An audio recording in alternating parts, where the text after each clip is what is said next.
Bajram Bruka nga komuna e Frizajt, i cili në rrjetet sociale paraqitet si Gjën Bruka dhe Gjën Pagëzuesi, i cili me vendbanim aktualisht jeton në Gjermani, i ka hapur telashe serioze vetes me kërcënime ndaj muslimanëve.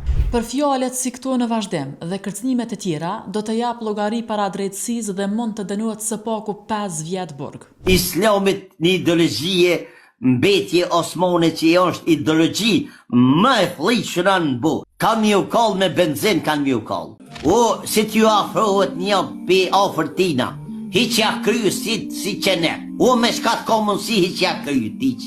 Avokati Azdren Bytyqi e ka dërguar rastin në prokurori speciale. Por pos këtyre janë disa deklaratat të tij skandaloze, po që me këto deklarime të tilla nuk ka asnjë dilemë kuptimin profesional, juridik, që i njëjti ka kryer elementet saj veprës penale. Por ky nuk është rasti i izoluar sipas avokatit Bytyqi, i cili ka frikë se situata së fundmi është bërë shumë serioze. Sidomos me iniciativat e lëvizjes për rikthim, e cila në një farë forme po mbështetet nga IPSHQVIA e Kosovës, e që si rezultat do të prodhoj ekstremist fetar të krishterë.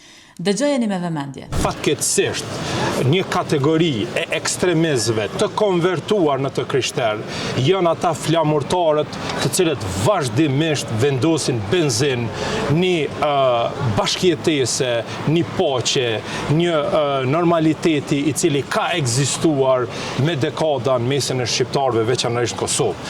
Mendoj që ky dhe gjitha ekstremist të cilët janë antar të lëvizjes për rikthim dhe të cilët diskursit të cilëve nuk dënohet nga IPSHQVIA e Kosovës, që është bashkë pjesëmarrëse me ta, me vetë faktin që me heshtjen e tyre, dhe më thonë i përkra këtë diskurs, kjo tregon që Kosova tashmë ka rrëshitur në një arenë të rrezikshme ku ekstremizmi i krishterë është njëri nga rrezikuesit kryesor të paqes mes vetë popullit shqiptar.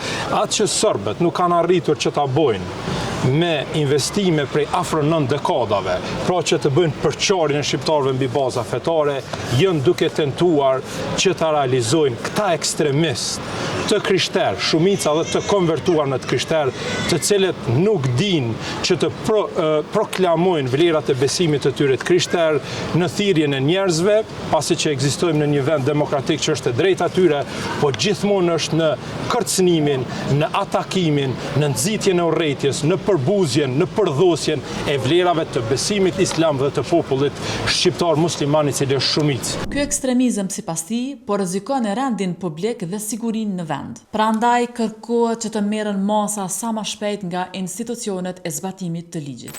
Pra është e paprecedent, sikur kjo gjuhë të vinte nga ekstremistët nacionalistë fetar ortodoks serb nga Serbia është e kuptueshme, sepse Serbia si shtet ushqen një ideologji të tillë, urrejt nxitse ndaj kombit shqiptar, në përgjithësi pa dallim fetar.